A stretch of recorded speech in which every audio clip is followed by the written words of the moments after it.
Hello student, ਸਾਡਾ class 11 ਦਾ chapter ਚੱਲਦਾ ਸੀ motion ਇਨ plain, ਜਿਸ ਅਸੀਂ ਪੜ੍ਹਦੇ ਪਏ ਹਾਂ ਪ੍ਰੋਜੈਕਟਾਈਲ ਮੋਸ਼ਨ ਔਨ ਇਨਕਲਾਈਨਡ ਪਲੇਨ। ਉਹਦੇ ਵਿੱਚ ਅਸੀਂ ਜੀ ਡਾਊਨ ਟੂ ਟੌਪ ਜਿਹੜਾ ਉਹਦੀ ਸਾਰੇ ਟੌਪਿਕ ਖਤਮ ਕਰ ਲਏ ਸੀ।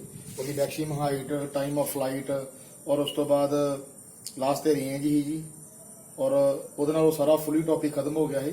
ਹੁਣ ਫਿਰ ਅਸੀਂ ਇਹ ਇਨਕਲਾਈਨਡ ਪਲੇਨ ਜਿਹੜਾ ਪ੍ਰੋਜੈਕਟਾਈਲ ਮੋਸ਼ਨ ਔਨ ਇਨਕਲਾਈਨਡ ਪਲੇਨ ਆ, ਇਹਦਾ ਸੈਕੰਡ ਪਾਰਟ ਜਿਹੜਾ ਸਾਡਾ ਰਹਿੰਦਾ ਸੀ, ਜਿਹਦੇ ਵਿੱਚ ਅਸੀਂ ਗੱਲ ਕਰਨੀ ਆ top to down the. Top to down ਮੀਨ ਅਸੀਂ ਹੁਣ ਪਹਾੜੀ ਤੋਂ ਥੱਲੇ ਉਤਰਦੇ ਪਏ ਹਾਂ।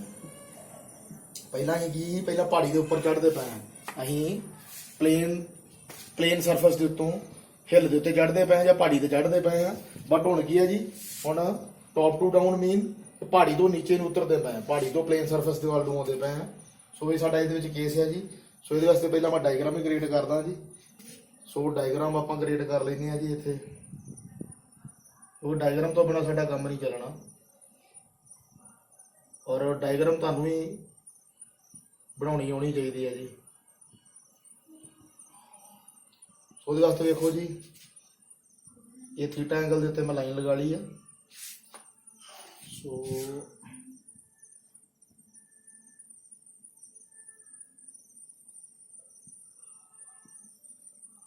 और ये मेरा इतने एंगल थीटा आ गया जी।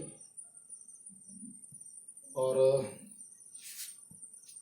इतने ही कोई ऑब्जेक्ट ले लेने इस पॉइंट के उत्ते, और देखो जो ऑब्जेक्ट आ उन्होंने मैं जू वेलोसिटी ने इतों छुड़ता वा, उन्होंने हिट करता वा इस पॉइंट के उत्तों। मीनस ये साडा टॉप पॉइंट है। टॉप पॉइंट के उत्तों किया जी कोई भी ऑब्जेक्ट, चाहे वो ह्यूमन बॉडी आ, चाहे किसी भी चीज़ की गल कर सकते हैं, उन्होंने तुसीं यूनीफॉर्म वेलोसिटी जू के नाल इत्थों हिट किया। जो तुसीं उन्होंने हिट किया, जो यूनीफॉर्म वेलोसिटी यू के नाल हिट किया, उन्हें ये वाला पाथ फॉलो किया। सो ये वाला पाथ उन्हें फॉलो किया। सो इत्थे आप बना देने यूनीफॉर्म वेलोसिटी यू, जिसका तुसीं ऑब्जेक्ट को हिट किया ही, और उन्हें ये वाला पाथ फॉलो किया है। उस तो बाद देखो जी अगे ये एक्सिस की आप गल करनी है। सो ये एक्सिस भी तुसीं ड्रा कर ही लो जी। सो एक्सिस आप किदां ड्रा कर देने ਜਿਹੜਾ ਸਾਡਾ ਇਹ ਵਾਲਾ ਕੀ ਬਣ ਜਿਹੜਾ ਥੀਟਾ ਐਂਗਲ ਤੇ ਅਸੀਂ ਬਣਾਇਆ ਵਾ, ਇਹ ਸਾਡਾ ਕੀ ਹੈ ਜੀ ਇਨਕਲਾਈਨਡ ਪਲੇਨ ਹੈ। ਔਰ ਅਲੋਂਗ ਦਾ ਇਨਕਲਾਈਨਡ ਪਲੇਨ ਅਸੀਂ ਕੀ ਲੈਂਦੇ ਹੁੰਦੇ ਆ, ਮੈਂ ਸਾਰਾ ਕੁਝ ਤੁਹਾਨੂੰ ਪਿਛਲੀ ਵੀਡੀਓ ਦੇ ਵਿੱਚ ਲਿਖਵਾਇਆ। ਜਦੋਂ ਪਿਛਲੀ ਆਪਾਂ ਡੈਰੀਵੇਸ਼ਨ ਕੀਤੀ ਸੀ ਉਹਦੇ ਵਿੱਚ ਸਾਰਾ ਕੁਝ ਆਪਾਂ ਲਿਖਿਆ ਸੀ। ਸੋ ਇਹਦੇ ਵਿੱਚ ਵੇਖੋ ਜੀ, ਇਹ ਸਾਡਾ ਇਨਕਲਾਈਨਡ ਪਲੇਨ ਹੈ ਜਿਹੜਾ ਮੈਂ ਥੀਟਾ ਐਂਗਲ ਤੇ ਬਣਾਇਆ ਵਾ, ਜਿਹਦੇ ਤੇ ਸਾਡਾ ਆਬਜੈਕਟ ਜਿਹੜਾ ਸੀ ਉਹਨੂੰ ਯੂ ਵੈਲੋਸਿਟੀ ਨਾਲ ਸੁੱਟਿਆ ਸੀ, ਔਰ ਉਹਨੇ ਇਹ ਵਾਲਾ ਪਾਥ ਫੋਲੋ ਕੀਤਾ ਵਾ, ਔਰ ਇਹ ਪਾਥ ਫੋਲੋ ਕਰਦਾ ਹੀ ਸਾਡਾ ਡਾਊਨ ਪੋਜੀਸ਼ਨ ਤੇ ਆਬਜੈਕਟ ਚੱਲ ਗਿਆ। ਸੋ ਵੇਖੋ ਜੀ, ਹੁਣ ਜਿਹੜਾ ਸਾਡਾ ਇੱਥੇ ਇਨਕਲਾਈਨਡ ਪਲੇਨ ਆ, ਉਹ ਕਿਹੜਾ ਐਕਸਿਸ ਫੋਲੋ ਕਰਦਾ ਪਿਆ ਵਾ। ਵੇਖੋ ਜੀ ਸੇਮ ਹੀ ਆ ਪੁਰਾਣੇ ਵਾਲਾ ਹੀ। ਜਿਹੜਾ ਸਾਡਾ ਇਨਕਲਾਈਨਡ ਪਲੇਨ ਆ, ਉਹ ਇੱਥੇ ਵੀ ਐਕਸ ਐਕਸਿਸ ਹੀ ਫੋਲੋ ਕਰਦਾ ਪਿਆ। ਪਹਿਲਾਂ ਵੀ ਐਕਸ ਐਕਸਿਸ ਹੀ ਫੋਲੋ ਕਰਦਾ ਸੀ, ਹੁਣ ਵੀ ਜਿਹੜਾ ਸਾਡਾ ਇਨਕਲਾਈਨਡ ਪਲੇਨ ਆ ਉਹ ਲੌਂਗ ਦਾ ਐਕਸ ਐਕਸਿਸ ਲਾਈ ਆ, ਜਾਂ ਫਿਰ ਉਹ ਐਕਸ ਐਕਸਿਸ ਪਾਥ ਹੀ ਫੋਲੋ ਕਰਦਾ ਪਿਆ ਵਾ। ਉਸ ਤੋਂ ਬਾਅਦ ਵੇਖੋ ਜੀ, ਇਹਦੇ ਬਿਲਕੁਲ ਪਰਪੈਂਡੀਕੂਲਰ, ਇਨਕਲਾਈਨਡ ਪਲੇਨ ਦੇ ਬਿਲਕੁਲ ਪਰਪੈਂਡੀਕੂਲਰ ਸਾਡਾ ਕਿਹੜਾ ਹੋਊਗਾ ਜੀ, ਸਾਡਾ ਵਾਈ ਐਕਸਿਸ ਹੋਊਗਾ। सो इत्थे मैं नाल ही ड्रा कर देना, थोड़ा जा मैं एक्सटेंड करके ड्रा कर देना जी, बड़ा जा इत्थे करके ड्रा कर देना। ये साडा आ गया जी वाई एक्सिस। एक बार मैं फिर रिपीट कर देना जी, जिहड़ा साडा इनकलाइंड प्लेन है, इनकलाइंड प्लेन जिहड़ा वा जी वो एक्स एक्सिस फॉलो करता पिया वा, और जिहड़ा इनकलाइंड प्लेन है ਉਹਦੇ बिल्कुल परपेंडिकुलर, ਉਹਦੇ बिल्कुल 90 डिग्री ਤੇ ਸਾਡਾ वाई एक्सिस है। कह सकते हैं अलोंग द एक्स एक्सिस साडा इनकलाइंड प्लेन है, और बिल्कुल ये परपेंडिकुलर साडा वाई एक्सिस है, या बिल्कुल 90 डिग्री दे वाई एक्सिस है। सो उस तो बाद देखो जी, ये साडी यू वेलोसिटी होगी। उस तो बाद आपां जिहड़ी ये यू वेलोसिटी है साडे इनकलाइंड प्लेन दे नाल अल्फा एंगल क्रिएट करदी पई है। जिद्दां साडे पिछले ड्राइव विच ही ना, ये जिहड़ा साडा यू वेलोसिटी है, जिहदे नाल असीं आपदे ऑब्जेक्ट नूं सुੱਟਿਆ ਸੀ, और ऑब्जेक्ट ने ये वाला पाथ फॉलो कीता ਸੀ। सो जिहड़ी ये यू वेलोसिटी है, ਜਿਹੜੀ ਇਹ ਯੂ ਵੈਲੋਸਿਟੀ ਹੈ, ਉਹ ਸਾਡੇ ਇਨਕਲਾਈਨਡ ਪਲੇਨ ਦੇ ਨਾਲ ਅਲਫਾ ਐਂਗਲ ਕ੍ਰੀਏਟ ਕਰਦੀ ਪਈ ਹੈ। ਸੋ ਉਹ ਅਲਫਾ ਐਂਗਲ ਕ੍ਰੀਏਟ ਕਰਦੀ ਪਈ ਹੈ, ਔਰ ਇਹ ਕੌਣ ਕਰਦੀ ਪਈ ਹੈ, ਯੂ ਵੈਲੋਸਿਟੀ ਕਰਦੀ ਪਈ ਹੈ। I am repeating by sentence. ਇਹਦੇ ਵਿੱਚ ਵੇਖੋ ਜੀ, ਜਿਹੜਾ ਸਾਡਾ ਆਬਜੈਕਟ ਆ ਉਹਨੂੰ ਅਸੀਂ ਯੂਨੀਫਾਰਮ ਵੈਲੋਸਿਟੀ ਯੂ ਦੇ ਨਾਲ ਇੱਥੋਂ ਹਿੱਟ ਕੀਤਾ ਸੀ, ਇੱਥੋਂ ਸੁੱਟਿਆ ਸੀ, ਔਰ ਉਹਨੇ ਇਹ ਵਾਲਾ ਕਰਵ ਫੋਲੋ ਕੀਤਾ। ਸੋ ਜਿਹੜੀ ਇਹ ਵਾਲੀ ਯੂਨੀਫਾਰਮ ਵੈਲੋਸਿਟੀ ਯੂ ਆ, ਇਹ ਸਾਡੇ ਇਨਕਲਾਈਨਡ ਪਲੇਨ ਦੇ ਨਾਲ ਅਲਫਾ ਐਂਗਲ ਕ੍ਰੀਏਟ ਕਰਦੀ ਪਈ ਹੈ। ਸੋ ਇਹ ਪਿਛਲੇ ਵਾਲੇ ਦੇ ਵਿੱਚ ਵੀ ਸਾਰਾ ਕੁਝ ਅਸੀਂ ਪੜ੍ਹ ਚੁੱਕੇ ਹਾਂ। ਸੋ ਵੇਖੋ ਜੀ, ਸਾਡਾ ਜਿਹੜਾ ਐਕਸ ਐਕਸਿਸ ਆ, ਇਹਦੇ ਨਾਲ ਸਾਡਾ ਕਿਹੜਾ ਇਹਦੇ ਨਾਲ ਸਾਡਾ ਕਿਹੜਾ ਕੰਪੋਨੈਂਟ ਬਣੂਗਾ ਜੀ, ਤੁਹਾਨੂੰ ਪਤਾ ਕਿ ਅਸੀਂ ਦੋ ਕੰਪੋਨੈਂਟ ਲੈਨੇ ਹਮੇਸ਼ਾ ਹੀ, ਇੱਕ x ਐਕਸਿਸ ਦੇ ਵਿੱਚ, ਇੱਕ y ਐਕਸਿਸ ਦੇ ਵਿੱਚ। ਮੀਨ 2D ਕੰਪੋਨੈਂਟ ਫੋਲੋ ਕਰਾਂਗੇ ਜਾਂ x ਐਕਸਿਸ ਔਰ y ਐਕਸਿਸ ਦੋਨੋਂ ਕੰਪੋਨੈਂਟ ਫੋਲੋ ਕਰਾਂਗੇ। ਸੋ ਵੇਖੋ ਜੀ, ਅਲੋਂਗ ਦਾ x ਐਕਸਿਸ ਲਾਈਨ ਸਾਡਾ ਕਿਹੜਾ ਪਾਥ ਫੋਲੋ ਕਰਦੇ ਆ। ਦੇਖੋ ਜੀ, ਅਸੀਂ ਹੁਣ ਅਲੋਂਗ ਦਾ x ਐਕਸਿਸ ਲਾਈਨ ਕਿਹੜਾ ਪਾਥ ਫੋਲੋ ਕਰਾਂਗੇ। ਸੋ ਪਾਥ ਦੀ ਗੱਲ ਕਰ ਲਓ ਜੀ।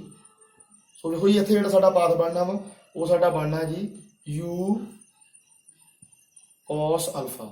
ਦੇਖੋ ਜੀ, u ਦੇ ਦੋ ਕੰਪੋਨੈਂਟ ਆਉਣਗੇ, ਪਰ ਤੁਹਾਨੂੰ ਪਤਾ ਜਿਹੜੇ ਜਦੋਂ ਵੀ ਅਸੀਂ ਕੰਪੋਨੈਂਟ ਲਿਖਦੇ ਆ, ਅਸੀਂ ਕੰਪੋਨੈਂਟ ਵਾਸਤੇ ਦੋ ਡਾਇਰੈਕਸ਼ਨ ਦੀ ਗੱਲ ਕਰਦੇ ਆ, ਦੋ ਐਕਸਿਸ ਦੀ ਗੱਲ ਕਰਦੇ ਆ। ਸੋ ਵੇਖੋ ਜੀ, u ਕੰਪੋਨੈਂਟ ਨੂੰ ਸੋਲਵ ਕਰਨ ਵਾਸਤੇ ਅਸੀਂ x ਐਕਸਿਸ ਵੀ ਲਵਾਂਗੇ, ਅਸੀਂ y ਐਕਸਿਸ ਵੀ ਲਵਾਂਗੇ। ਸੋ ਵੇਖੋ ਜੀ, u ਦਾ x ਐਕਸਿਸ ਦੇ ਵਿੱਚ ਕਿਹੜਾ ਕੰਪੋਨੈਂਟ ਬਣਦਾ ਵਾ, u cos alpha। ਇਹ u cos alpha ਕਿਉਂ ਬਣਿਆ, ਕਿਉਂਕਿ ਇਹ ਥੀਟਾ ਸਾਈਡ ਆ। ਜਦੋਂ ਥੀਟਾ ਸਾਈਡ ਦੀ ਗੱਲ ਕਰੀਏ, ਹਮੇਸ਼ਾ ਹੀ ਥੀਟਾ ਸਾਈਡ ਜਾਂ ਹਮੇਸ਼ਾ ਹੀ ਐਂਗਲ ਸਾਈਡ ਜਿਹੜੀ ਵੀ ਚੀਜ਼ ਲਈਏ ਉੱਥੇ ਹੀ cos ਹੀ ਲੈਂਦੇ ਆ। ਇਹ ਤੁਹਾਨੂੰ ਇਹੋ ਚੈਪਟਰ ਦੇ ਵਿੱਚ ਮੈਂ ਚੀਜ਼ ਦੱਸੀ ਆ ਕਿ ਐਂਗਲ ਸਾਈਡ ਜਾਂ ਥੀਟਾ ਸਾਈਡ ਅਸੀਂ ਕੋਈ ਵੀ ਕੰਪੋਨੈਂਟ ਲੈਂਦੇ ਆ ਉਹਨੂੰ ਅਸੀਂ cos ਹੀ ਲੈਂਦੇ ਆ, ਔਰ ਉਸ ਤੋਂ ਜਿਹੜਾ ਦੂਸਰੀ ਸਾਈਡ ਤੇ ਹੁੰਦਾ ਵਾ ਉਹਨੂੰ ਅਸੀਂ sin ਲੈਂਦੇ ਆ। ਸੋ ਵੇਖੋ ਜੀ, ਇੱਥੇ ਹੁਣ u ਦੇ ਦੋ ਕੰਪੋਨੈਂਟ ਹੈ, ਤੇ x ਐਕਸਿਸ ਸਾਈਡ ਜਿਹੜਾ ਕੰਪੋਨੈਂਟ ਆ ਉਹ ਸਾਡਾ ਆ ਗਿਆ u cos alpha। ਔਰ ਹੁਣ y ਐਕਸਿਸ ਦੀ ਗੱਲ ਕਰ ਲਈਏ, ਇੱਥੇ ਤੁਹਾਨੂੰ ਪਤਾ ਲੱਗ ਹੀ ਜਾਣਾ, ਇੱਥੇ ਸਾਡਾ ਆ ਜਾਊਗਾ u sin, ਇੱਥੇ ਆ ਜਾਊਗਾ u sin alpha। ਉਹ ਇਹ ਦੋ ਕੰਪੋਨੈਂਟ ਕਿਹਦੇ ਆ ਗਏ ਜੀ, u ਦੇ ਆ ਗਏ, ਸਾਡੀ ਯੂਨੀਫਾਰਮ ਵੈਲੋਸਿਟੀ ਦੇ ਆ ਗਏ, ਜਿਹਦੇ ਨਾਲ ਅਸੀਂ ਆਬਜੈਕਟ ਨੂੰ ਥਰੋ ਕੀਤਾ ਹੈ ਜਾਂ ਹਿੱਟ ਕੀਤਾ ਹੈ। ਉਸ ਤੋਂ ਬਾਅਦ ਵੇਖੋ ਜੀ, ਉਸ ਤੋਂ ਬਾਅਦ ਇਹ ਦੋ ਕੰਪੋਨੈਂਟ ਸਾਡੇ ਆਰਾਮ ਨਾਲ ਸੋਲਵ ਹੋ ਗਏ ਆ। ਇਹਨੂੰ ਵੀ ਲਾਈਨ ਨੂੰ ਤੁਸੀਂ ਇਦਾਂ ਕਰਕੇ ਮਿਲਾ ਸਕਦੇ ਜੀ, ਨਾਲ ਇਹ ਵਾਲੀ ਲਾਈਨ ਨੂੰ ਮਿਲਾ ਸਕਦੇ ਜੀ। ਉਸ ਤੋਂ ਬਾਅਦ ਵੇਖੋ ਜੀ, ਹੁਣ ਅਸੀਂ ਗ੍ਰੈਵਿਟੀ ਦੀ ਗੱਲ ਕਰਨੀ ਹੈ ਜੀ। ਤੁਹਾਨੂੰ ਪਤਾ ਜਿਹੜੀ ਗ੍ਰੈਵਿਟੀ ਆ ਉਹਦਾ ਬਹੁਤ ਮੇਜਰ ਰੋਲ ਹੈ ਜਿਹਦੇ ਵਿੱਚ। ਸੋ ਹੁਣ ਆਪਾਂ ਗ੍ਰੈਵਿਟੀ ਦਾ ਵੀ ਜ਼ਿਆਦਾ ਟਾਈਮ ਨਹੀਂ ਵੇਸਟ ਕਰਾਂਗੇ। ਦੇਖੋ ਜੀ, ਗ੍ਰੈਵਿਟੀ ਜਿਹੜੀ ਆ ਵਰਟੀਕਲੀ ਡਾਊਨਵਰਡ ਐਕਟ ਕਰਦੀ ਹੈ। ਸੋ ਇਹ ਸਾਡੀ ਗ੍ਰੈਵਿਟੀ ਆ ਗਈ ਹੈ ਜੀ। ਸੋ ਇਹਦੇ ਅਕੋਰਡਿੰਗ ਵੇਖੋ, ਜਿਹੜੀ ਗ੍ਰੈਵਿਟੀ ਆ, ਗ੍ਰੈਵਿਟੀ ਦੇ ਵਿੱਚ ਦੋ ਕੰਪੋਨੈਂਟ ਆਉਣਗੇ। ਸੋ ਜਿਹੜੇ ਗ੍ਰੈਵਿਟੀ ਦੇ ਕੰਪੋਨੈਂਟ ਆ ਉਹ ਵੇਖੋ ਜੀ ਕਿੱਦਾਂ ਸੋਲਵ ਕਰਦੇ ਆ। ਜਿਹੜੇ ਗ੍ਰੈਵਿਟੀ ਦੇ ਕੰਪੋਨੈਂਟ ਆ ਉਹਨਾਂ ਨੂੰ ਵੇਖੋ ਜੀ ਕਿੱਦਾਂ ਸੋਲਵ ਕਰਦੇ ਆ, ਕਿਉਂਕਿ ਗ੍ਰੈਵਿਟੀ ਦੇ ਕੰਪੋਨੈਂਟ ਦਾ ਵੀ ਬਹੁਤ ਮੇਜਰ ਰੋਲ ਹੈ ਜਿਹਦੇ ਵਿੱਚ।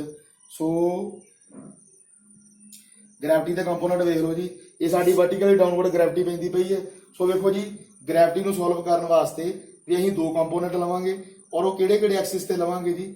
ਵੇਖੋ ਇੱਕ ਮਿੰਟ, ਇਹਦੇ ਵਾਸਤੇ ਕੀ ਹੋਊਗਾ ਜੀ, ਜਿਹੜਾ ਫਸਟ ਸਾਡਾ ਕੰਪੋਨੈਂਟ ਆ ਉਹ ਵੇਖੋ ਜੀ, ਜਿਹੜੀ ਸਾਡਾ ਜਿਹੜਾ ਇਨਕਲਾਈਨਡ ਪਲੇਨ ਹੈ ਉਹਦੇ ਨਾਲ ਬਿਲਕੁਲ 90 ਡਿਗਰੀ ਤੇ, ਉਹਦੇ ਨਾਲ ਬਿਲਕੁਲ 90 ਡਿਗਰੀ ਤੇ। ਸੋ ਵੇਖੋ ਜੀ, ਇੱਥੇ ਇਹਦੀ 90 ਡਿਗਰੀ ਬਣੀ ਜਾਂਦੀ ਹੋਣੀ ਹੈ। ਸੋ ਇਹ ਵਾਲਾ ਆ ਗਿਆ ਜੀ, ਇਹ ਤੁਹਾਡਾ y ਐਕਸਿਸ ਦੇ ਉੱਤੇ ਕੰਪੋਨੈਂਟ ਆ। ਸੋ ਇੱਥੇ ਕੀ ਆਊਗਾ ਜੀ, ਇੱਥੇ ਤੁਹਾਡਾ ਆ ਜਾਊਗਾ g cos ਥੀਟਾ। ਸੋ ਉਸ ਤੋਂ ਬਾਅਦ ਵੇਖੋ ਜੀ, ਜਿਹੜੀ ਤੁਹਾਡੀ ਇਹ ਨਾਰਮਲ ਗ੍ਰੈਵਿਟੀ ਲਈ ਆ ਜਾਂ ਜਿਹੜਾ ਇਹ ਤੁਹਾਡਾ y ਐਕਸਿਸ ਵਾਲਾ ਕੰਪੋਨੈਂਟ ਲਿਆ ਵਾ, ਇਹਨਾਂ ਦੋਨਾਂ ਦੇ ਵਿੱਚ ਜਿਹੜਾ ਐਂਗਲ ਆ ਉਹ ਵੀ ਥੀਟਾ ਹੀ ਹੋਊਗਾ, ਕਿਉਂਕਿ ਅਗਰ ਇਹ ਐਂਗਲ ਥੀਟਾ ਵਾ, ਇਹ ਵੀ ਐਂਗਲ ਥੀਟਾ ਹੀ ਹੋਊਗਾ। ਸੋ ਉਸ ਤੋਂ ਬਾਅਦ ਵੇਖੋ ਜੀ, ਜਿਹੜਾ ਇਹਦਾ ਸੈਕੰਡ ਕੰਪੋਨੈਂਟ ਹੈ ਹੁਣ ਉਹ ਕਿਧਰ ਨੂੰ ਜਾਊਗਾ। ਵੇਖੋ ਜੀ, ਹੁਣ ਅਸੀਂ ਪਹਾੜੀ ਤੋਂ ਥੱਲੇ ਉਤਰਦੇ ਪਏ ਹਾਂ। ਹੁਣ ਅਸੀਂ ਪਹਾੜੀ ਤੋਂ ਥੱਲੇ ਉਤਰਦੇ ਪਏ, ਗ੍ਰੈਵਿਟੀ ਸਾਨੂੰ ਕੀ ਕਰੂਗੀ, ਅਪੋਜ਼ ਕਰੂਗੀ ਕਿ ਸਾਨੂੰ ਰਿਪੈਲ ਕਰੂਗੀ। ਇੱਥੇ ਸਾਨੂੰ ਗ੍ਰੈਵਿਟੀ ਜਿਹੜੀ ਆ ਰਿਪੈਲ ਕਰੂਗੀ, ਸਾਨੂੰ ਮਦਦ ਦਊਗੀ, ਗ੍ਰੈਵਿਟੀ ਸਾਡੀ ਹੈਲਪ ਕਰੂਗੀ। ਸੋ ਇੱਥੇ ਵੇਖੋ, ਜਿਹੜੀ ਗ੍ਰੈਵਿਟੀ ਆ ਉਹ ਇਸ ਡਾਇਰੈਕਸ਼ਨ 'ਚ ਲੱਗੂਗੀ, ਕਿਉਂਕਿ ਇਹ ਪਹਾੜੀ ਦੀ ਅੱਪਰ ਸਾਈਡ ਆ, ਟੌਪ ਸਾਈਡ ਆ, ਇਹ ਹਿੱਲ ਦੀ ਟੌਪ ਸਾਈਡ ਆ, ਇਹ ਸਾਡੀ ਗਰਾਊਂਡ ਸਾਈਡ ਆ। ਅਸੀਂ ਇੱਥੋਂ ਇੱਧਰ ਨੂੰ ਉਤਰਦੇ ਪਏ, ਅਸੀਂ ਇਹ ਵਾਲੀ ਸਾਈਡ ਤੋਂ ਇਹ ਵਾਲੀ ਸਾਈਡ ਨੂੰ ਮੂਵ ਕਰਦੇ ਪਏ, ਅਸੀਂ ਇੱਧਰੋਂ ਇੱਧਰ ਨੂੰ ਮੂਵ ਕਰਦੇ ਪਏ। ਐਰੋ ਵੇਖ ਲਓ ਜੀ, ਅਸੀਂ ਉੱਪਰੋਂ ਨੀਚੇ ਨੂੰ ਆਉਂਦੇ ਪਏ। ਸੋ ਦੇਖੋ ਜੀ, ਇੱਧਰ ਜਿਹੜੀ ਗ੍ਰੈਵਿਟੀ ਆ, ਜਿਹੜੀ ਇੱਥੇ ਇਹ ਤਾਂ y ਐਕਸਿਸ ਦਾ ਕੰਪੋਨੈਂਟ ਹੀ ਬਣਾ ਲਿਆ, ਗ੍ਰੈਵਿਟੀ ਵਾਲਾ y ਐਕਸਿਸ ਦਾ ਕੰਪੋਨੈਂਟ ਅਸੀਂ ਲਿਖ ਲਿਆ ਵਾ g cos ਥੀਟਾ। ਹੁਣ ਅਸੀਂ ਗ੍ਰੈਵਿਟੀ ਦਾ x ਐਕਸਿਸ ਵਾਲਾ ਕੰਪੋਨੈਂਟ ਲਿਖਣਾ ਜੀ। ਸੋ x ਐਕਸਿਸ ਵਾਲਾ ਕੰਪੋਨੈਂਟ ਕਿੱਧਰ ਨੂੰ ਆਊਗਾ, ਦੇਖੋ ਅਸੀਂ ਪਹਾੜੀ ਤੋਂ ਥੱਲੇ ਉਤਰਦੇ ਪਏ ਹਾਂ, ਸਾਨੂੰ ਗ੍ਰੈਵਿਟੀ ਹੈਲਪ ਕਰੂਗੀ ਨੀਚੇ ਉਤਰਨ ਵਾਸਤੇ। ਸੋ ਹੈਲਪ ਕਰੂਗੀ ਤੇ ਜਿਹੜੀ ਗ੍ਰੈਵਿਟੀ ਇਸ ਡਾਇਰੈਕਸ਼ਨ ਦੇ ਵਿੱਚ ਆਊਗੀ, ਜਿਹੜੀ ਡਾਇਰੈਕਸ਼ਨ 'ਚ ਐਰੋ ਆ ਉਹ ਡਾਇਰੈਕਸ਼ਨ 'ਚ ਗ੍ਰੈਵਿਟੀ ਆਊਗੀ। ਸੋ ਇੱਥੇ ਤੁਹਾਡੀ ਗ੍ਰੈਵਿਟੀ ਬਣੂਗੀ। ਸੋ ਕੀ ਬਣੂਗੀ ਜੀ, ਇਹ g sin ਥੀਟਾ। ਸੋ ਦੇਖੋ ਜੀ, ਇਹਦੇ ਵਿੱਚ ਇੱਕ ਚੀਜ਼ ਚੇਂਜ ਹੋ ਗਈ ਹੈ, ਇਹਦੇ ਵਿੱਚ ਇੱਕ ਚੀਜ਼ ਚੇਂਜ ਕਿੱਦਾਂ ਹੋ ਗਈ ਹੈ ਵੀ ਤੁਹਾਨੂੰ ਪਤਾ ਲੱਗਣੀ ਚਾਹੀਦੀ ਹੈ। ਦੇਖੋ ਜੀ, ਇਹਦੇ ਵਿੱਚ ਜਿਹੜਾ y ਐਕਸਿਸ ਆ ਉਹਦੇ ਵਿੱਚ ਜਿਹੜੀ ਗ੍ਰੈਵਿਟੀ ਆ ਉਹ ਡਾਊਨਵਰਡ ਡਾਇਰੈਕਸ਼ਨ 'ਚ ਜਾਂਦੀ ਪਈ, ਮੀਨ ਨੈਗੇਟਿਵ ਡਾਇਰੈਕਸ਼ਨ 'ਚ ਜਾਂਦੀ ਪਈ ਹੈ। ਬਟ ਇਹਦੇ ਵਿੱਚ ਜਿਹੜੀ x ਡਾਇਰੈਕਸ਼ਨ ਦੇ ਉੱਤੇ ਗ੍ਰੈਵਿਟੀ ਆਈ ਆ ਜਿਹੜੀ ਐਕਸ ਡਾਇਰੈਕਸ਼ਨ ਤੇ ਗ੍ਰੈਵਿਟੀ ਆਈ ਆ ਪੋਜ਼ਿਟਿਵ ਆਈ ਹੈ। ਪੋਜ਼ਿਟਿਵ ਕਿਉਂ ਆਈ ਹੈ ਜੀ? ਅਸੀਂ ਵੀ ਇਹੋ ਡਾਇਰੈਕਸ਼ਨ 'ਚ ਜਾਂਦੇ ਪਏ, ਅਸੀਂ ਵੀ ਇਹੋ ਡਾਇਰੈਕਸ਼ਨ 'ਚ ਮੂਵ ਕਰਦੇ ਪਏ, ਅਸੀਂ ਵੀ ਟੌਪ ਤੋਂ ਡਾਊਨ ਵੱਲ ਨੂੰ ਜਾਂਦੇ ਪਏ ਔਰ ਗ੍ਰੈਵਿਟੀ ਵੀ ਕਰਦੀ ਪਈ ਆ ਜੀ, ਟੌਪ ਤੋਂ ਡਾਊਨ ਵੱਲ ਨੂੰ ਜਾਂਦੀ ਪਈ ਹੈ। ਇੱਥੇ ਗ੍ਰੈਵਿਟੀ ਜਿਹੜੀ ਪੋਜ਼ਿਟਿਵ ਹੋਊਗੀ ਤੁਹਾਡੀ, ਇਹੋ ਇਹਦੇ ਵਿੱਚ ਫਰਕ ਆ ਜੀ, ਚੇਤੇ ਰੱਖਿਓ ਕਿ ਇਹਦੇ ਵਿੱਚ ਸਾਨੂੰ ਗ੍ਰੈਵਿਟੀ ਜਿਹੜੀ ਹੈਲਪ ਕਰਦੀ ਹੈ। ਔਰ ਤੁਸੀਂ ਆਪਦੇ ਤੇ ਫੀਲ ਕਰਕੇ ਵੇਖ ਲਓ ਜੀ, ਜਦੋਂ ਅਸੀਂ ਪਹਾੜੀ ਤੋਂ ਨੀਚੇ ਉਤਰਾਂਗੇ ਸਾਨੂੰ ਗ੍ਰੈਵਿਟੀ ਕੀ ਕਰੂਗੀ? ਅਪੋਜ਼ ਕਰੂਗੀ ਕਿ ਹੈਲਪ ਕਰੂਗੀ? ਜਦੋਂ ਅਸੀਂ ਪਹਾੜੀ ਤੋਂ ਨੀਚੇ ਉਤਰਾਂਗੇ ਮੀਨ ਉਚਾਈ ਤੋਂ ਨੀਚੇ ਆਵਾਂਗੇ ਸਾਨੂੰ ਜਿਹੜੀ ਗ੍ਰੈਵਿਟੀ ਆ ਹੈਲਪ ਕਰੂਗੀ। ਸੋ ਇਸ ਕਰਕੇ ਇੱਥੇ ਵੀ ਸੇਮ ਉਹ ਚੀਜ਼ ਆਉਂਦੀ ਪਈ ਆ, ਇੱਥੇ ਸਾਨੂੰ ਗ੍ਰੈਵਿਟੀ ਹੈਲਪ ਕਰਨ ਕਰਕੇ ਜਿਹੜੀ ਗ੍ਰੈਵਿਟੀ ਪੋਜ਼ਿਟਿਵ ਆਉਂਦੀ ਪਈ ਹੈ, ਕਿਉਂਕਿ ਅਸੀਂ ਟੌਪ ਪੋਜੀਸ਼ਨ ਤੋਂ ਡਾਊਨ ਪੋਜੀਸ਼ਨ ਵੱਲ ਨੂੰ ਜਾਂਦੇ ਪਏ। ਸੋ ਉਸ ਤੋਂ ਬਾਅਦ ਵੇਖੋ ਜੀ, ਆਪਾਂ ਇਹਨੂੰ ਅੱਗੇ ਇਹ ਸਾਰੇ ਕੰਪੋਨੈਂਟ ਜੀ ਇਹਦੇ ਆ ਗਏ ਆ, ਬਿਲਕੁਲ ਓਕੇ ਆ ਜੀ, ਸਾਰਾ ਕੁਝ ਇਹਦੇ ਵਿੱਚ ਹੋ ਗਿਆ। ਹਾਂਜੀ, ਗ੍ਰੈਵਿਟੀ ਦੇ ਦੋਨੋਂ ਕੰਪੋਨੈਂਟ ਆ ਗਏ, ਇਹ ਵਾਈ ਵਾਲਾ ਆ ਗਿਆ, ਐਕਸਸ ਵਾਲਾ ਆ ਗਿਆ। ਉਸ ਤੋਂ ਬਾਅਦ ਵੇਖੋ ਜੀ, ਇਹਨੂੰ ਮੈਂ ਸਿੱਧਾ ਕਰਕੇ ਵੀ ਬਣਾ ਦਿੰਦਾ ਜੀ, ਆਂਦੇ ਤੇ ਡਾਇਗਰਾਮ ਨੂੰ। ਸੋ ਸਿੱਧਾ ਕਰਕੇ ਵੀ ਆਪਾਂ ਇੱਥੇ ਨੀਚੇ ਬਣਾ ਲੈਣੀ ਹੈ ਡਾਇਗਰਾਮ, ਸੋ ਥੋੜਾ ਜਿਹਾ ਜ਼ਿਆਦਾ ਈਜ਼ ਹੋ ਜਾਂਦੀ ਹੈ ਇਹਦੇ ਨਾਲ। ਚਲੋ ਇੱਥੇ ਮੈਂ ਲਿਖੀ ਜੀ ਕਿ ਡਾਇਗਰਾਮ ਹੋਰ ਕ੍ਰੀਏਟ ਕਰ ਦਿੰਦਾ ਵਾ। ਸੋ ਦੇਖੋ ਜੀ, ਇੱਥੇ ਵੀ ਉਦਾਂ ਹੀ ਹੈ ਜੀ, ਯੂ ਵੈਲੋਸਿਟੀ ਨਾਲ ਅਸੀਂ ਕੰਪੋਨੈਂਟ ਸੁੱਟਿਆ, ਕਿਉਂਕਿ ਇਹ ਵਾਲੀ ਡਾਇਗਰਾਮ ਨੂੰ ਮੈਂ ਸਿੱਧਾ ਕਰਕੇ ਬਣਾਤਾ, ਇਹ ਵਾਲਾ ਥੀਟਾ ਐਂਗਲ ਵਿੱਚੋਂ ਕੱਢਤਾ। ਸੋ ਇਹ ਡਾਇਗਰਾਮ ਨਾਲ ਥੋੜਾ ਜਿਹਾ ਈਜ਼ ਹੋ ਜੂਗੀ। ਇੱਥੇ ਤੁਹਾਡਾ ਅਲਫਾ ਐਂਗਲ ਬਣਦਾ ਪਿਆ, ਇੱਥੇ ਯੂ ਵੈਲੋਸਿਟੀ ਹੈ। ਉਸ ਤੋਂ ਬਾਅਦ ਵੇਖੋ ਜੀ, ਇੱਥੇ ਤੁਹਾਡਾ ਯੂ ਕੋਸ ਅਲਫਾ ਆ ਜਾਊਗਾ, ਇੱਥੇ ਯੂ ਸਾਈਨ ਅਲਫਾ ਆ ਜਾਊਗਾ। ਉਸ ਤੋਂ ਬਾਅਦ ਇੱਥੇ ਕੀ ਤੁਹਾਡਾ, ਜੇ ਆਪਾਂ ਗੱਲ ਕਰੀਏ ਜੀ ਕੋਸ ਥੀਟਾ ਦੇ ਇੱਥੇ ਆਊਗਾ ਜੀ ਕੋਸ ਥੀਟਾ ਇੱਥੇ ਆਊਗਾ, ਪਰ ਜਿਹੜਾ ਜੀ ਸਾਈਨ ਥੀਟਾ ਵਾ ਉਹ ਇੱਥੇ ਕਿਤੇ ਆਊਗਾ। ਸੋ ਦੇਖੋ ਜੀ, ਇਹ ਦੋਨੋਂ ਤੁਹਾਡੀਆਂ ਹੋ ਗਈਆਂ ਇਹਦੇ ਵਿੱਚ, ਅਲਫਾ ਐਂਗਲ ਵੀ ਹੋ ਗਿਆ, ਇਹ ਵੀ ਹੋ ਗਿਆ। ਔਰ ਉਸ ਤੋਂ ਬਾਅਦ ਇਹ ਤੁਹਾਡਾ ਵਾਈ ਐਕਸਿਸ ਆ ਗਿਆ, ਇਹ ਤੁਹਾਡਾ ਐਕਸ ਐਕਸਿਸ ਆ ਗਿਆ। ਚਲੋ ਜੀ, ਇੱਦਾਂ ਹੀ ਬਹੁਤ ਹੈ, ਇੰਨਾ ਸਫੀਸ਼ੀਐਂਟ ਹੈ ਸਾਡੇ ਵਾਸਤੇ। ਮੈਂ ਡਾਇਗਰਾਮ ਤਾਂ ਕ੍ਰੀਏਟ ਕਰਤੀ ਹੈ, ਮੈਂ ਕਿਹਾ ਤੁਸੀਂ ਥੋੜਾ ਜਿਹਾ ਮਤਲਬ ਕਿ ਤਾਂ ਵਧੀਆ ਫੀਲ ਕਰੋਗੇ ਅਗਰ ਇਹੋ ਜਿਹੀ ਡਾਇਗਰਾਮ ਬਣੀ ਹੋਊਗੀ ਤੁਹਾਡੇ ਲਾਗੇ। ਸੋ ਇਹੋ ਸਾਰੇ ਕੰਪੋਨੈਂਟ ਹੀ ਆ ਗਏ ਆ। ਇਹ ਗ੍ਰੈਵਿਟੀ ਦਾ ਵਾਈ ਐਕਸਿਸ ਆ ਗਿਆ, ਇਹ ਗ੍ਰੈਵਿਟੀ ਦਾ ਐਕਸ ਐਕਸਿਸ ਆ ਗਿਆ। ਉਸ ਤੋਂ ਬਾਅਦ ਇਹ ਯੂ ਵੈਲੋਸਿਟੀ ਦਾ ਐਕਸ ਐਕਸਿਸ ਆ ਗਿਆ, ਯੂ ਵੈਲੋਸਿਟੀ ਦਾ ਵਾਈ ਐਕਸਿਸ ਆ ਗਿਆ, ਸਾਰਾ ਕੁਝ ਆ ਗਿਆ। ਬਸ ਥੀਟਾ ਐਂਗਲ ਵਿੱਚੋਂ ਮੈਂ ਇਹਦੇ ਕੱਢਤਾ ਵਾ। ਇਹ ਵਾਲਾ ਅਲਫਾ ਐਂਗਲ ਕਿਹਦਾ ਜੀ? ਜਿਹੜੀ ਯੂ ਵੈਲੋਸਿਟੀ ਹੈ ਉਹ ਸਾਡੇ ਇਨਕਲਾਈਨਡ ਪਲੇਨ ਦੇ ਨਾਲ ਅਲਫਾ ਐਂਗਲ ਬਣਾਉਂਦੀ ਪਈ ਹੈ। ਸੋ ਉਸ ਤੋਂ ਬਾਅਦ ਵੇਖੋ ਜੀ, ਇਹ ਸਾਰੀਆਂ ਚੀਜ਼ਾਂ ਆਈਆਂ। ਉਸ ਤੋਂ ਬਾਅਦ ਇਹਦੇ ਕੰਪੋਨੈਂਟ ਨੋਟ ਕਰ ਲਓ। ਸੋ ਵੇਖੋ ਜੀ, ਕੰਪੋਨੈਂਟ ਨੋਟ ਕਰਨ ਵਾਸਤੇ ਇੱਥੇ ਨੋਟ ਕਰ ਦੇਣਾ ਜੀ ਮੈਂ। ਸੋ ਕੰਪੋਨੈਂਟ ਆਪਾਂ ਨੋਟ ਕਰ ਲੈਂਦੇ ਆ, ਐਕਸ ਦੇ ਔਰ ਵਾਈ ਦੇ। ਸੋ ਇਹ ਤੁਹਾਡੇ ਦੋਨੋਂ ਕੰਪੋਨੈਂਟ ਆ ਜਾਣਗੇ ਇਹਦੇ ਵਿੱਚ। ਸੋ ਸਭ ਤੋਂ ਪਹਿਲਾਂ ਵੇਖੋ ਜੀ,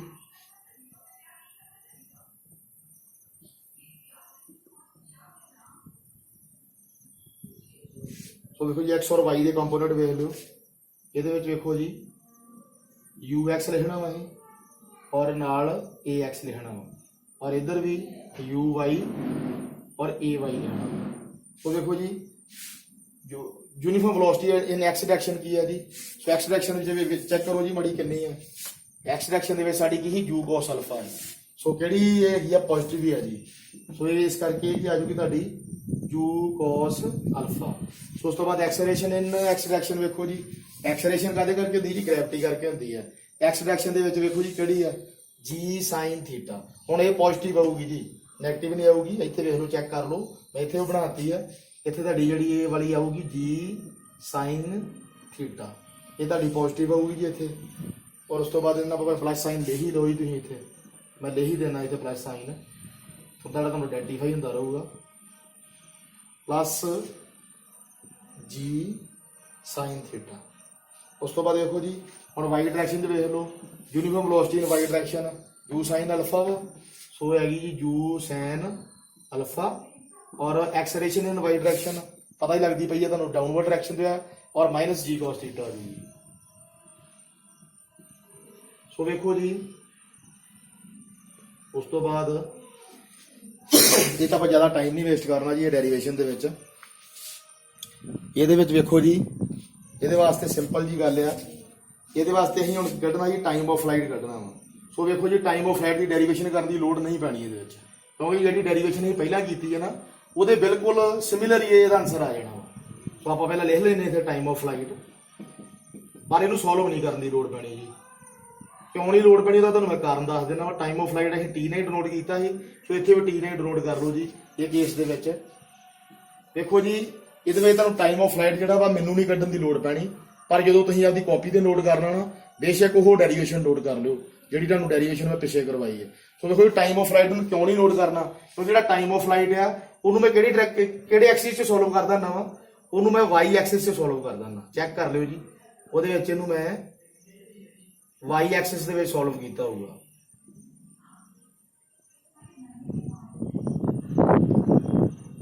ਉਹਨੂੰ ਮੈਂ ਇਹਦਾ ਲਿਖਿਆ ਹੋਊਗਾ ਇਨ y ਐਕਸਿਸ, ਜਿਹੜਾ ਤੁਹਾਡਾ ਟਾਈਮ ਆਫ ਫਲਾਈਟ ਉਹਨੂੰ ਮੈਂ y ਐਕਸਿਸ ਸੋਲਵ ਕੀਤਾ। ਹੁਣ ਦੇਖੋ ਜੀ y ਐਕਸਿਸ ਦੇ ਵਿੱਚ ਕੋਈ ਚੇਂਜ ਆਇਆ, ਦੇਖੋ u y ਜਿਹੜੀ ਆ u sin ਅਲਫਾ ਹੀ ਆ, ਉਹ ਪਿਛਲੇ ਕੇਸ 'ਚ ਵੀ u sin ਅਲਫਾ ਹੀ ਹੋਊਗੀ। ਉਸ ਤੋਂ ਬਾਅਦ ਦੇਖੋ ਜੀ अगर मैं गल करा एक्सेलरेशन इन वाई डायरेक्शन, वो भी माइनस जी कॉस थीटा ही है, पिछले बारी जी माइनस जी कॉस थीटा ही है। मीनस इन्होंने कोई फर्क नहीं आया, इस करके अगर ये कोई फर्क नहीं आया मीन वाई डायरेक्शन वाली जड़ियाँ या वाई एक्सिस वाली वैल्यू कोई फर्क नहीं आया, तो फिर ਤੁਹਾਡਾ ਜਿਹੜਾ टाइम ऑफ फ्लाइट है ਉਹਦੇ ਵਿੱਚ भी कोई फर्क नहीं आऊगा। सो ਇਹਦਾ मैं डायरेक्ट आंसर लिखन लगा जी, ਇਹਦਾ मैं डायरेक्ट आंसर लिखन लगा वा। सो टी ਦਾ आंसर आ जाऊगा, ਸਾਡਾ टाइम ऑफ फ्लाइट ਦਾ आंसर आ जाऊगा ਇਹਦੇ ਵਿੱਚ। देखो जी चेक कर लियो 2u sin alpha 2u sin alpha upon g cos theta. भाई डेरिवेशन सारी जी पिछली आपकी चेक कर लेनी है, वो डेरिवेशन ही तुहाडी चल जूगी। कॉपी तो पूरी प्रॉपर डेरिवेशन लिख के लेके आनी है। ये देखो जी इनू मैं क्यों नहीं सॉल्व किया, क्योंकि ਉਹਦੇ ਵਿੱਚ ਵੀ मैं time of flight Y axis ਦੇ ਵਿੱਚ सॉल्व किया ਸੀ, ਇਹਦੇ ਵਿੱਚ ਵੀ ਜਿਹੜਾ मैं time of flight Y axis भी सॉल्व करना है। बट मैं सॉल्व करने की जरूरत क्यों नहीं पई, क्योंकि तेनों मैं ऑलरेडी तुहानूं दस चुका वा और वाई एक्सिस दी वैल्यू सेम ही है। ਇਹੋ वाई एक्सिस दी वैल्यू पिछले केस ਸੀ ਜਿਹੜਾ ਸਾਡਾ डाउन टू टॉप वाला केस ਸੀ, ਹੁਣ ਇਹਦੇ ਵਿੱਚ ਜਿਹੜਾ टॉप टू डाउन वाला केस ਉਹਦੇ ਵਿੱਚ ਵੀ वाई एक्सिस दी वैल्यू सेम ही है, इस करके टाइम ऑफ फ्लाइट भी सेम ही आऊगा। सो टाइम ऑफ फ्लाइट ਹੁੰਦਾ ਕੀ ਆ ਜੀ, ਜਦੋਂ ਸਾਡਾ ਜਿਹੜਾ ਆਬਜੈਕਟ ਆ ਜਿਹਨੂੰ ਅਸੀਂ ਯੂ ਵੈਲੋਸਿਟੀ ਨਾਲ ਹਵਾ ਦੇ ਵਿੱਚ ਹਿੱਟ ਕਰਦੇ ਪਏ ਆ, ਔਰ ਜਿੰਨਾ ਚਿਰ ਉਹ ਹਵਾ ਦੇ ਵਿੱਚ ਫਲਾਈਟ ਕਰਦਾ ਪਿਆ ਵਾ, ਜਿੰਨਾ ਜੋ ਹਵਾ ਦੇ ਵਿੱਚ ਫਲੋ ਕਰਦਾ ਪਿਆ ਵਾ, ਜਿੰਨਾ ਜੇ ਹਵਾ ਦੇ ਵਿੱਚ ਮੂਵ ਕਰਦਾ ਪਿਆ ਵਾ, ਉਹ ਸਾਡਾ ਕੀ ਹੈ ਜੀ ਟਾਈਮ ਆਫ ਫਲਾਈਟ ਆ। ਸੋ ਉਹਦਾ ਆਨਸਰ ਇਹ ਵਾਲਾ। ਉਸ ਤੋਂ ਬਾਅਦ ਵੇਖ ਲਓ ਜੀ ਨੈਕਸਟ ਆ ਜਾਊਗਾ, ਨੈਕਸਟ ਦੇ ਵਿੱਚ ਹੈਗਾ ਵਾ ਮੈਕਸਿਮਮ ਹਾਈਟ। ਸੋ ਇਹਦੇ ਵਿੱਚ ਮੈਂ ਮੈਕਸਿਮਮ ਹਾਈਟ ਜਿਹੜੀ ਹੈ ਉਹਨੂੰ ਨੋਟ ਕਰਵਾ ਦਿੰਦਾ। ਸੋ ਮੈਕਸਿਮਮ ਹਾਈਟ ਵੀ ਆਪਾਂ ਇੱਥੇ ਹੀ ਨੋਟ ਕਰ ਲੈਣੀ ਹੈ। ਇਹ ਤੁਹਾਡੀ ਆ ਗਈ ਜੀ ਮੈਕਸਿਮਮ ਹਾਈਟ। ਉਹ ਜਿਹੜੀ ਮੈਕਸਿਮਮ ਹਾਈਟ ਆ ਇਹਨੂੰ ਅਸੀਂ ਐਚ ਮੈਕਸ ਲਿਖ ਲੈਂਦੇ ਆ ਜਾਂ ਐਚ ਹੀ ਲਿਖ ਲੈਂਦੇ ਆ ਜੀ। ਚਲੋ ਐਚ ਮੈਕਸ ਲਿਖ ਲਓ ਜੀ। ਸੋ ਮੈਕਸਿਮਮ ਹਾਈਟ ਵੀ ਤੁਹਾਨੂੰ ਪਤਾ ਲੱਗਦੀ ਪਈ ਹੋਣੀ ਹੈ ਜੀ, ਇਹ ਸਾਡੀ ਮੈਕਸਿਮਮ ਹਾਈਟ ਹੈ ਜੀ, ਬਿਲਕੁਲ ਸੈਂਟਰ ਦੇ ਵਿੱਚ ਐਚ ਮੈਕਸ ਹੈ। ਔਰ ਜਦੋਂ ਜਿੱਥੇ ਐਚ ਮੈਕਸ ਹੋਵੇ ਉਥੇ ਵਾਈ ਡਾਇਰੈਕਸ਼ਨ ਦੇ ਜਿਹੜੀ ਫਾਈਨਲ ਵੈਲੋਸਿਟੀ ਆ 0 ਹੁੰਦੀ ਹੈ। ਸੋ ਜਿੱਥੇ ਸਾਡੀ ਮੈਕਸਿਮਮ ਹਾਈਟ ਹੋਵੇ ਉਥੇ ਸਾਡੀ ਵਾਈ ਡਾਇਰੈਕਸ਼ਨ ਦੇ ਵਿੱਚ ਫਾਈਨਲ ਵੈਲੋਸਿਟੀ 0 ਹੁੰਦੀ ਹੈ। ਸੋ ਉਹ ਚੀਜ਼ ਇੱਥੇ ਮੈਂ ਲਿਖਤੀ ਹੈ। ਸੋ ਇੱਧਰ ਵੇਖ ਲਓ ਜੀ ਇਹਦਾ ਫਾਰਮੂਲਾ ਵੀ, ਕਿਉਂਕਿ ਜਿਹੜੀ ਮੈਕਸਿਮਮ ਹਾਈਟ ਆ ਉਹਨੂੰ ਵੀ ਅਸੀਂ ਕਿੱਚ ਸੋਲਵ ਕਰ ਦਿੰਦੇ ਆ, ਉਹਨੂੰ ਵੀ ਅਸੀਂ ਵਾਈ ਐਕਸਿਸ ਦੇ ਵਿੱਚ ਹੀ ਸੋਲਵ ਕਰਦੇ ਆ। ਸੋ ਇਹ ਵੀ ਪਿਛਲੇ ਵਾਲੇ ਕੇਸ ਵਾਲਾ ਸਿਸਟਮ ਹੀ ਹੋ ਗਿਆ ਜੀ, ਇਹਨੂੰ ਵੀ ਅਸੀਂ ਵਾਈ ਐਕਸਿਸ ਹੀ ਸੋਲਵ ਕਰਦੇ ਆ। ਸੋ ਅਗਰ ਇਹਨੂੰ ਅਸੀਂ ਵਾਈ ਐਕਸਿਸ ਸੋਲਵ ਕਰਦੇ ਆ ਤਾਂ ਵਾਈ ਐਕਸਿਸ ਦੀਆਂ ਵੈਲਿਊਜ਼ ਦੇ ਵਾਈ ਐਕਸਿਸ ਦੀਆਂ ਵੈਲਿਊ ਦੇ ਵਿੱਚ ਕੋਈ ਫਰਕ ਨਹੀਂ ਆਇਆ, ਇਹਨਾਂ ਦੇ ਵਿੱਚ ਕੋਈ ਚੇਂਜ ਨਹੀਂ ਆਇਆ। ਵੇਖੋ ਜੀ ਡਾਊਨ ਟੂ ਟੌਪ ਵਾਲੇ ਕੇਸ ਦੇ ਵਿੱਚ ਵੀ ਵਾਈ ਐਕਸਿਸ ਦੀ ਇਹੋ ਵੈਲਿਊ ਸੀ, ਔਰ ਟੌਪ ਟੂ ਡਾਊਨ ਵਾਲੇ ਕੇਸ ਦੇ ਵਿੱਚ ਵੀ ਵਾਈ ਐਕਸਿਸ ਦੀਆਂ ਵੈਲਿਊ ਸੇਮ ਹੀ ਹੈ। ਚੈੱਕ ਕਰ ਲਓ ਬੇਸ਼ੱਕ। ਇਸ ਕਰਕੇ ਵਾਈ ਐਕਸਿਸ ਦੀਆਂ ਵੈਲਿਊ ਸੇਮ ਆ ਤੇ ਹਾਈਟ ਜਿਹੜੀ ਮੈਕਸਿਮਮ ਹਾਈਟ ਅਸੀਂ ਡਾਊਨ ਟੂ ਟੌਪ ਵਾਲੇ ਕੇਸ ਦੇ ਵਿੱਚ ਕੀਤੀ ਆ, ਉਹੋ ਹੀ ਮੈਕਸਿਮਮ ਹਾਈਟ ਜਿਹੜੀ ਆ ਸੇਮ ਡੈਰੀਵੇਸ਼ਨ ਤੁਸੀਂ ਇੱਥੇ ਤਾਰ ਲੈਣੀ ਹੈ, ਉਹੋ ਹੀ ਤੁਹਾਡੇ ਟੌਪ ਟੂ ਡਾਊਨ ਵਾਲੇ ਕੇਸ ਦੇ ਵਿੱਚ ਆਊਗੀ। ਕਿਉਂਕਿ ਇਹਦੇ ਵਿੱਚ ਵੀ ਵਾਈ ਐਕਸਿਸ ਦੀਆਂ ਵੈਲਿਊ ਦੇ ਵਿੱਚ ਕੋਈ ਫਰਕ ਨਹੀਂ ਆਇਆ।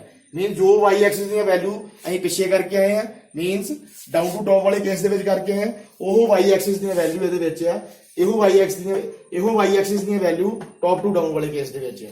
सो ये वैल्यूज जिहड़ियां वा साडीआं डाउन टू टॉप वाले केस दे नाल बिल्कुल मैच कर रही है।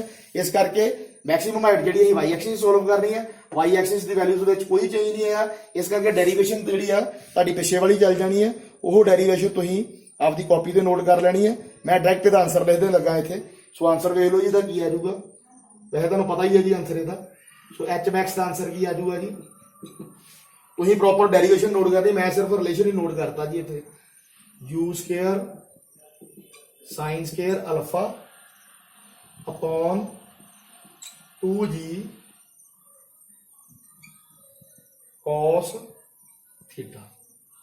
ਸੋ ਵੇਖੋ ਜੀ ਇਹ ਤੁਹਾਡੀ ਮੈਕਸਿਮਮ ਹਾਈਟ ਆ ਗਈ ਇਹਦੇ ਵਿੱਚ, ਇਸ ਕੇਸ ਦੇ ਵਿੱਚ, ਔਰ ਇਹ ਤੁਹਾਡਾ ਆਨਸਰ ਹੈ ਜੀ ਇੱਥੇ, ਇਹ ਤੁਹਾਡਾ ਆਨਸਰ ਆ। ਔਰ ਤੁਸੀਂ ਪੂਰੀ ਡੈਰੀਵੇਸ਼ਨ ਤਾਰਨੀ ਹੈ ਜੀ, ਤੁਸੀਂ ਪੂਰੀ ਡੈਰੀਵੇਸ਼ਨ ਤਾਰਨੀ ਹੈ।